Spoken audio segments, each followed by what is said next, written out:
Elle est très fatiguée. Oui, elle est très fatiguée. Elle s'endort. Si le français de ces jeunes femmes est encore hésitant, c'est qu'elles sont arrivées d'Afghanistan il y a quelques mois à peine. Elles ont quitté Kaboul en catastrophe alors que les talibans prenaient une nouvelle fois les rênes du pays.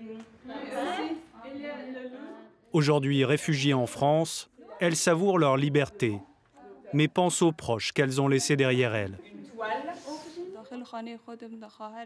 Dans ma propre famille, ma sœur ne peut plus aller à l'école. Elle reste enfermée à la maison en permanence.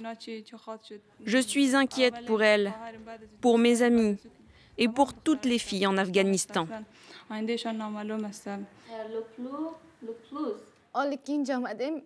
Depuis que nous sommes arrivés, je pense sans arrêt à ceux qui sont toujours en Afghanistan, à ma famille.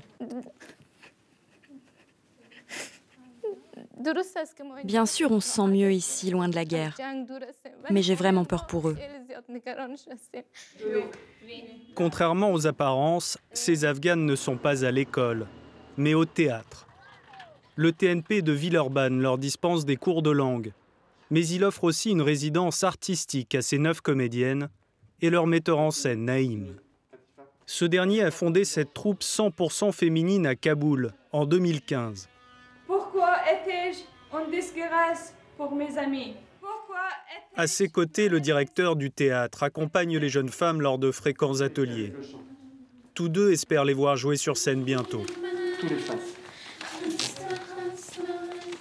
On rêve de leur donner la place, de leur donner la parole, de leur donner la liberté de raconter. Ce n'est pas du tout l'enseignement de la tradition théâtrale française pour une troupe afghane qui arriverait, pas du tout.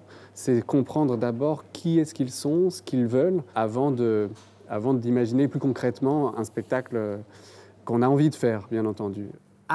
En créant cette troupe, notre principal objectif était de soutenir et de développer la participation des femmes au sein de la société. Nous voulions aussi que leurs familles accordent leur confiance à ces filles pour qu'elles puissent mettre à profit leurs talents et en faire profiter les gens à travers leur activité artistique. Avec les talibans au pouvoir, tout ça serait impossible en Afghanistan. Le TNP et le Centre dramatique national de Lyon se sont associés pour accueillir la troupe et même leur fournir un logement. De nombreuses institutions culturelles ont pris des initiatives similaires en France. Âgées de 18 à 23 ans à peine, ces comédiennes veulent faire de leur expérience un symbole.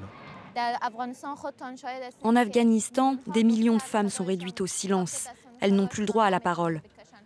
Nous sommes venus ici pour porter leur voix à travers notre art et prouver au monde que nous pouvons nous exprimer librement et rester en vie.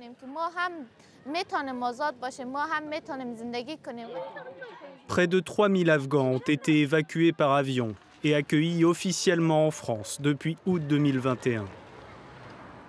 Parmi eux, d'anciens interprètes qui ont travaillé avec les troupes françaises stationnées en Afghanistan. Comme Ali, qui habite aujourd'hui avec sa famille dans une petite ville de Savoie.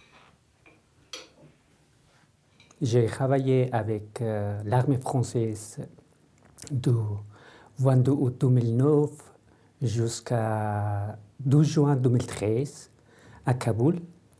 Donc c'était un gros problème pour nous, pour ma famille, pour mes enfants qui sont allés à l'école. Des gens, ils ont appelé des espions, des chrétiens. Ali est même victime d'une attaque au couteau en 2020. Il craint le pire quand les talibans prennent le pouvoir. Mais l'ambassade de France à Kaboul l'aide à fuir avec sa famille. L'Afghanistan est maintenant dans les mains des talibans et malheureusement, ils ne respectent rien. Je me sens calme ici, en sécurité. Et après, j'essaye de trouver la solution pour mes enfants. Objectif, permettre à tous d'étudier en France. Ces petits jumeaux viennent d'entrer à l'école primaire locale. 4 de ces 6 enfants sont déjà scolarisés. Mais les Afghans arrivés clandestinement en France depuis la victoire des talibans ne bénéficient d'aucun traitement de faveur. Illustration dans ce campement illégal tout près de Paris. Autour du feu, la plupart des hommes ont fui leur pays récemment, comme nous l'explique Reza Jafari, dont l'association vient en aide aux migrants afghans. Je me bats, on se bat, beaucoup d'associations se battent pour un accueil digne en France. Les moyens existent. La plupart de ces gens-là ont quitté l'Afghanistan après le 15 août. Et il va y avoir un flux migratoire très très fort. Pourquoi le gouvernement de ce grand pays ne nous aide-t-il pas? Soit ils décident de fermer complètement leurs frontières, soit ils acceptent de s'occuper de nous. Et s'ils le font, ils doivent le faire correctement. C'était bien plus facile pour les réfugiés arrivés par avion. Ils n'ont pas eu à payer quoi que ce soit. D'après les dernières estimations, près de 100 000 Afghans vivent aujourd'hui dans l'Hexagone. À leur arrivée, beaucoup finissent à la rue après un périple de plusieurs mois et entament un parcours du combattant pour obtenir le statut de réfugié.